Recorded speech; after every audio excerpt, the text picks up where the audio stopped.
Hello students, welcome to RNM academy channel. Students, ડીડીસીઈટીની તૈયારી માટેના સિલેબસના ટોપિક આપણે વિડીયો દ્વારા લઈ રહ્યા છીએ. અગાઉ 3 કે 4 વિડીયો બની ચૂક્યા છે અને આજે જ તમારા સિલેબસનો એક ભાગ જે કહેવાય એરર્સ, તો એરર્સ ઉપરનો વધુ એક વિડીયો આજે છે. આજે એરરનો જે ટોપિક છે એમાં આપણે અલગ અલગ ટર્મ સમજવાના છે. કયા કયા ટર્મ છે? એક તો એવરેજ કરેક્ટેડ રીડિંગ અથવા જેને કહેવાય કરેક્ટેડ રીડિંગ શું છે તે જોઈશું. Corrected reading. બીજું સમજવું છે એબ્સોલ્યુટ એરર. Absolute error. બીજું એક સમજવું છે રિલેટિવ એરર. રિલેટિવ એરર અને પર્સન્ટેજ એરર. Percentage error. તો આ ડિફરન્ટ જે ટર્મ્સ છે એરરને લગતા અલગ અલગ પ્રકારના જે ટર્મ્સ છે જેને પદ કહીએ એ ટર્મ્સ સમજવાના છે. હવે ટર્મ્સ સમજવા હોય અથવા તો આ દરેક ટર્મનો આન્સર કઈ રીતે શોધવો, તો એના માટે હું તમને એક વર્ચ્યુઅલ એક્ઝામ્પલથી આખી વાત સમજાવું છું. વર્ચ્યુઅલ એક્ઝામ્પલ આપણે એક એવો લઈએ છીએ, માની લો કે મારી પાસે ઇન્સ્ટ્રુમેન્ટ જે માપવા માટેનું છે તે માઇક્રોમીટર છે. I write here. મારી પાસે જે ઇન્સ્ટ્રુમેન્ટ છે એ માઇક્રોમીટર છે અને માઇક્રોમીટરની જે ઝીરો એરર કહેવાય, ઝીરો એરર ઓફ માઇક્રોમીટર એ મને આપી દીધેલી છે. ઝીરો એરર છે તે +0.002 સેન્ટીમીટર છે. આ માઇક્રોમીટર જે માપવા માટે હું સાધન ઉપયોગ કરું છું, ઇન્સ્ટ્રુમેન્ટ, એની ઝીરો એરર આપેલી છે. ઝીરો એરર શું છે અને એની ઇમ્પેક્ટ શું પડે આપણે પછી સમજીએ. હવે આ માઇક્રોમીટરથી હું કોઈક સળિયાનું ડાયમેન્શન માપું છું, ડાયામીટર. કોઈક રોડ આપેલો છે અને એ રોડનો ડાયામીટરના હું રીડિંગ લઉં છું. સમજી લેજો, ડાયામીટરના રીડિંગ લઉં છું. હવે મેં 3 રીડિંગ લીધા ડાયામીટરના વારાફરતી. એક રીડિંગ મને મળ્યું ડાયામીટરનું, એ હું અહીંયા લખી દઉં. સમજો કે એ છે 2.425 સેન્ટીમીટર. આ પહેલું રીડિંગ. પછી ફરી મેં રોડને માપ્યું ડાયામીટર માઇક્રોમીટરથી અને એ રીડિંગ મળ્યું મને 2.426 સેન્ટીમીટર. અને ત્રીજું રીડિંગ મળ્યું 2.424 સેન્ટીમીટર. આ મારી પાસે 3 રીડિંગ આવ્યા. તો આપણી પાસે 3 રીડિંગ છે. માઇક્રોમીટર નામનું સાધન છે, એની ઝીરો એરર એટલે એની એરરની સ્પેસિફિકેશન આપણને આપી દીધું છે, ક્લેરિટી 0.002 સેન્ટીમીટર પોઝિટિવ એરર છે. હવે આ કેસમાં આ બધા જ ટર્મ્સ ફાઇન્ડ કરવા છે. કરેક્ટેડ રીડિંગ કોને કહેવાય? કરેક્ટેડ રીડિંગ પરથી એવરેજ કરેક્ટેડ રીડિંગ કોને કહેવાય? એબ્સોલ્યુટ એરર, રિલેટિવ એરર અને પર્સન્ટેજ એરર. તો આ એક વર્ચ્યુઅલ એક્ઝામ્પલ તમારી સામે સમજી લો.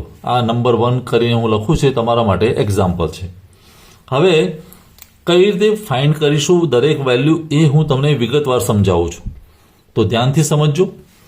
પહેલાં તો એક સમજી લે કે ઝીરો એરર જે આપેલી છે માઇક્રોમીટરની, એક વસ્તુ યાદ રાખી દો, જો માઇક્રોમીટરની ઝીરો એરર જે તમને આપી છે એ પોઝિટિવ સાઇન હોય તો મારું જે કરેક્ટેડ રીડિંગ આવશે એમાં હું માઇનસ કરીશ. કરેક્ટેડ રીડિંગ અથવા જેને આપણે મેઝરમેન્ટ કહીએ છીએ, એ કરેક્ટેડ રીડિંગ કેવું આવશે? નેગેટિવ, એટલે મારે માઇનસ કરવાનું. અને જો ઝીરો એરર નેગેટિવ આપેલી હોય તો મારે એટલું એડિશન કરવાનું. કરેક્ટેડ રીડિંગ ફાઇન્ડ કરવામાં એમાં પ્લસ કરવાનું. થોડુંક સમજવું અઘરું પડશે પણ હું ફરી એ એક્ઝામ્પલથી જ તમને સમજાવું છું આ બાબત કે ક્યારે પોઝિટિવ ને ક્યારે નેગેટિવ. બરાબર છે? જો ઝીરો એરર પોઝિટિવ તો માઇનસ કરવાનું, ઝીરો એરર નેગેટિવ તો મારે પ્લસ કરવાનું. હવે અહીંયા દેખીતું છે કે મને ઝીરો એરર કેવી આપી છે? Plus, positive. તો આપણા કેસમાં એ બાદબાકી થશે. તો સૌથી પહેલાં શરૂઆત કરીએ કે મને શું શું આપેલું છે ડેટામાં. તો ડેટામાં મને પહેલું રીડિંગ આપ્યું છે જેને કહીએ આપણે X1. પહેલું રીડિંગ કેટલું છે? 2.425 centimetre. This is reading number 1. બીજું રીડિંગ મને આપ્યું છે X2. એ છે 2.426 સેન્ટીમીટર અને ત્રીજા રીડિંગ હું x3 કહું તો એ આપેલું છે 2.424 સેન્ટીમીટર અને જે ઝીરો એરર જેને આપણે કહીશું ઝીરો એરર આપેલી છે 0.002 સેન્ટીમીટર અને સાઇન છે એની પ્લસ. તો ગિવન ડેટાની જ્યારે વાત કરીએ ત્યારે આ ચાર બાબતો આપણને આપેલી છે. હવે આગળ કેલ્ક્યુલેશન કઈ રીતે કરીએ છીએ એની વાત કરીએ. હું પેજ પલટાવી દઉં અને પછી આપણે આગળ વાત ચલાવીએ. તો સ્ટુડન્ટ સૌથી પહેલાં મારે ગણવું છે એવરેજ કરેક્ટેડ રીડિંગ. આપણે પહેલો આન્સર ફાઇન્ડ કરવો છે એવરેજ કરેક્ટેડ રીડિંગ. હવે આ કઈ રીતે ફાઇન્ડ કરીએ તે સમજી લઈએ. પહેલા ઇન્ડિવિજ્યુઅલ કરેક્ટેડ રીડિંગ ફાઇન્ડ કરીએ. કરેક્ટેડ રીડિંગ નંબર 1, પહેલું જે રીડિંગ છે એને મારે કરેક્શન કરવું હોય કારણ કે જે મેં માપ લીધું માઇક્રોમીટરથી એ અલગ છે ને માઇક્રોમીટરની એરર અલગ છે. તો કરેક્ટેડ રીડિંગ પહેલું જેને આપણે કહીશું XC1. X means reading, number 1, C for correct. તો XC1 એટલે શું કરીશું, આપણું ઓરિજિનલ રીડિંગ જે લીધું હતું તે અને એમાંથી તમારી જે ઝીરો એરર હતી એને બાદબાકી કરવાની. મેં બાદબાકી કેમ કરી? મેં અગાઉ કહ્યું હતું એમ કે ઝીરો એરર પોઝિટિવ હોય તો અહીંયા માઇનસ કરવાનું, ઝીરો એરર નેગેટિવ હોય તો અહીંયા પ્લસ કરવાનું. હવે XC1 કેટલી મળશે? તો પહેલું રીડિંગ મારું X1 કેટલું હતું? 2.425 સેન્ટીમીટર માઇનસ Z કેટલું છે? 0.002 સેન્ટીમીટર અને આ બંનેની બાદબાકી કરીએ તો શું આન્સર આવે? 2.423 સેન્ટીમીટર. આ પહેલું કરેક્ટેડ રીડિંગ કે મેં જે માઇક્રોમીટરથી રીડિંગ લીધું એ સુધારેલું નવું રીડિંગ એરરને કન્સિડર કરતાં જે રીડિંગ મળ્યું તે કરેક્ટેડ રીડિંગ થયું. અને એ જ રીતે તમે બીજા બે રીડિંગ પણ કરેક્ટેડ કરી શકો. XC2 is equal two X2 minus Z is equal two 2.426 minus 0.002 is equal two 2.424 centimetre. આ બીજું રીડિંગ કરેક્ટ થયું. અને એવી રીતે તમે ત્રીજું રીડિંગ કરેક્ટ કરી શકો. X3 is equal two X3 minus Z is equal two 2.424 minus 0.002 is equal two 2.422 centimetre. તો ત્રણેય રીડિંગ જે માઇક્રોમીટરથી લીધા હતા ડાયામીટરના એ રીડિંગ આપણે કરેક્ટ કરી દીધા. અને ત્રણેય રીડિંગ કરેક્ટ થયા તો હવે આપણે એવું લખી શકીએ કે એવરેજ કરેક્ટેડ રીડિંગ જેને કદાચ સિમ્બોલથી બતાવો તો શું કહેવાય? XM, X average. તો XM ઇઝ ઇક્વલ ટુ શું થશે? આ ત્રણેયનો સરવાળો ભાગ્યા 3 એટલે 2.423 પ્લસ 2.424 પ્લસ 2.422 ડિવાઇડેડ બાય 3 અને ત્રણેયનું એવરેજ કાઢીએ તો શું મળે? 2.423 સેન્ટીમીટર. કેલ્ક્યુલેશન કરવું સહેલું છે પણ પદ્ધતિ તમને ખબર પડવી જોઈએ કે મેં કરેક્ટેડ રીડિંગ લીધા. કરેક્ટેડ રીડિંગ શોધવા માટે મારે એરરને કન્સિડર કરવી પડે. એરર પોઝિટિવ કે નેગેટિવ તો એના ઉપરથી તમારે અહીંયા પ્લસ આવે કે માઇનસ એ ગણવાનું અને એના આધારે આપણને એવરેજ કરેક્ટેડ રીડિંગ નામનું પહેલું ટર્મ ફાઇન્ડ થયું. I hope it is clear. હવે આપણે બીજી બાબત ફાઇન્ડ કરીએ. બીજું જે ફાઇન્ડ કરવું છે તે એબ્સોલ્યુટ એરર. તો સ્ટુડન્ટ્સ હવે બીજો ટોપિક ફાઇન્ડ કરીએ છીએ એબ્સોલ્યુટ એરર. હવે એબ્સોલ્યુટ એરર તમે કઈ રીતે શોધી શકો એ મેથડ સમજી લો અને એની પાછળનું જે હાર્ટ છે, જે થીમ છે એ સમજી લો. એબ્સોલ્યુટ એરર કઈ રીતે ફાઇન્ડ કરીશું તો એની ફોર્મ્યુલા છે absolute error is equal two corrected reading minus mean average. અને એબ્સોલ્યુટ છે મીન્સ માઇનસ આવશે તો પણ પોઝિટિવ થઈ જશે, જેને આપણે ગુજરાતીમાં માનાંક કહીએ. એ માનાંકની સંજ્ઞામાં લખવાનું થશે એબ્સોલ્યુટ વેલ્યુ. ઉદાહરણ તરીકે સમજો કે મારે પહેલી એબ્સોલ્યુટ એરર જેને હું કહીશ delta x1 is equal two શું લખાશે? કરેક્ટેડ રીડિંગ મીન્સ XC1 પહેલું minus mean average means XM. આ બેનો જે ડિફરન્સ આવે અને એને તમે એબ્સોલ્યુટ સિમ્બોલમાંથી બહાર કાઢો અને જે વેલ્યુ મળે તે. તો XC1 તો આપણું કેટલું હતું?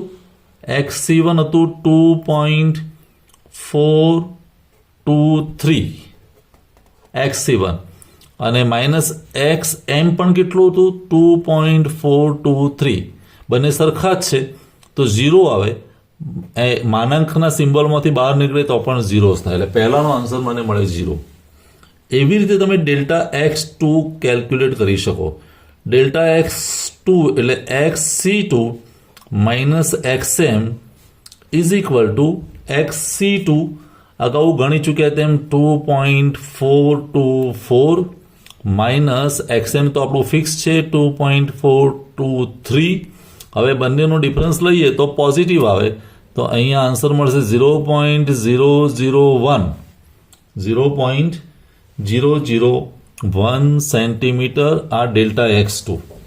અને delta x3 is equal two XC3 minus XM is equal two XC3 અગાઉ ગણી ચૂક્યા હતા તેમ 2.422 માઇનસ 2.423. હવે અંદર તો માઇનસ આન્સર આવશે 2.422 માઇનસ 2. પણ એબ્સોલ્યુટ સિમ્બોલ છે એટલે આપણને ફાઇનલ તો વેલ્યુ પોઝિટિવ જ મળવાની 0.001. હવે આવું અહીંયા મળ્યું. ત્રીજી વસ્તુ તો 3 ડેલ્ટા મને મળ્યા, ડેલ્ટા x1 ડેલ્ટા x2 અને ડેલ્ટા x3 એબ્સોલ્યુટ એરર. અને એના ઉપરથી તમે એવરેજ એબ્સોલ્યુટ એરર ગણી શકો. Average absolute error is equal to 0 plus 0.001 plus 0.001 divided by 3. 3નો એડિશનને ડિવાઇડ બાય 3 અને એ જે તમને મળે એને કહેવાય delta X average absolute error. અને એની વેલ્યુ કેલ્ક્યુલેટરથી હું ગણું તો મને મળે છે 0.00066 સેન્ટીમીટર. આ તમારો બીજો જવાબ થશે absolute error. I hope it is clear.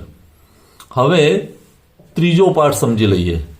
Absolute error સમજી લીધી હોય તો ત્રીજો પાર્ટ છે રિલેટિવ એરર. રિલેટિવ એરર તો રિલેટિવ એરરની વ્યાખ્યા છે કે રિલેટિવ એરર એટલે એવરેજ એબ્સોલ્યુટ એરર, જે મેં હમણાં શોધી તે average absolute error divided by mean average error.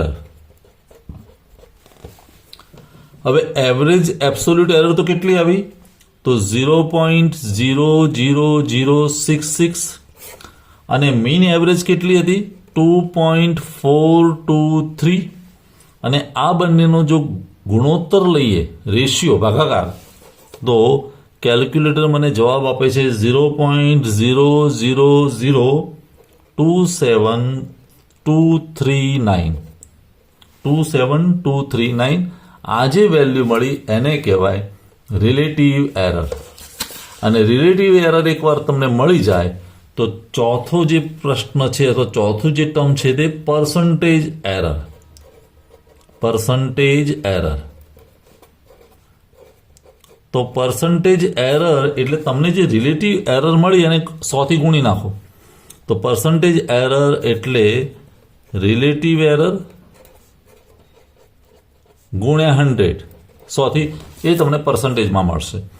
એટલે 0.000272339 મલ્ટીપ્લાઇડ બાય 100. તો અહીંયા જે પર્સન્ટેજ મળશે મને કેટલા મળશે? 2 0 ઓછા થઈ જાય તો 0.0272%. આ પર્સન્ટેજ એરર થઈ. તો આ એક વિડીયો મારફતે મેં તમને બધા જ ટર્મ્સ એક વર્ચ્યુઅલ એક્ઝામ્પલ લઈને સમજાવેલા છે. સૌથી પહેલાં તો શું કર્યું? માઇક્રોમીટરથી આપણે રીડિંગ નોંધ્યા. એ માઇક્રોમીટરના જે રીડિંગ હતા એ આપણા નોર્મલ એકચ્યુઅલ રીડિંગ હતા. એના ઉપરથી કરેક્ટેડ રીડિંગ ફાઇન્ડ કર્યા. કરેક્ટેડ રીડિંગ ઉપરથી એવરેજ કરેક્ટેડ રીડિંગ મળ્યું, એવરેજ કરેક્ટેડ રીડિંગ ઉપરથી મને એબ્સોલ્યુટ એરર મળી, એબ્સોલ્યુટ એરર પરથી એવરેજ એબ્સોલ્યુટ એરર મળી, અને એવરેજ એબ્સોલ્યુટ એરર મળે તો મને રિલેટિવ એરર મળી શકે જ્યારે એને હું મીનથી ભાગું, અને મીનથી ભાગ્યા પછી જે મળી તે રિલેટિવ એરર, એ જ રિલેટિવ એરરને હું 100થી ગુણાકારમાં કરી દઉં તો મને પર્સન્ટેજ એરર મળી શકે. સ્ટુડન્ટ્સ, કશે પણ ખ્યાલ ના આવે તો ફરી એકવાર વિડીયો જોઈ લેવાની ભલામણ છે. તમે દરેક ટર્મ્સ અને એક વર્ચ્યુઅલ એક્ઝામ્પલ સમજી લો તો તમને ચારેય ટર્મ્સની ઇમ્પોર્ટન્સ કે મહત્ત્વ ખબર પડશે. ફરી પાછું કહી દઉં, કોઈ ડાઉટ હોય, ક્વેરી હોય તો કોમેન્ટ સેક્શનમાં જરૂર લખજો. તૈયારી તમારી ચાલુ રાખો, વધુ વિડીયો આવતા રહેશે, અને સબસ્ક્રાઈબ કરીને ચેનલને જોતા રહો. અને આવનારા વિડીયોમાં નવો સિલેબસના નવા ટોપિક સાથે ફરી મળીશું. Thank you for watching. Thank you very much. अगर आपको ये वीडियो पसंद आया है और आप मेरी चैनल पर नए हैं तो प्लीज मेरे चैनल को लाइक कीजिए, शेयर कीजिए और सब्सक्राइब जरूर कीजिए. Thank you very much.